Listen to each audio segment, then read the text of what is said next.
In this video, I'll show you how to set up SMMA automation with GoHighLevel. Step 1. Create your GoHighLevel account and set up your agency dashboard. This will be the control center where you manage your clients, leads, and campaigns. Step 2.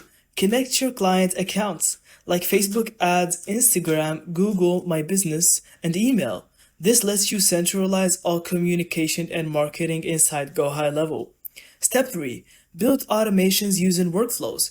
You can set up lead capture forms, automated follow-ups, SMS reminders, and email sequences, all designed to nurture prospects into paying customers without manual effort.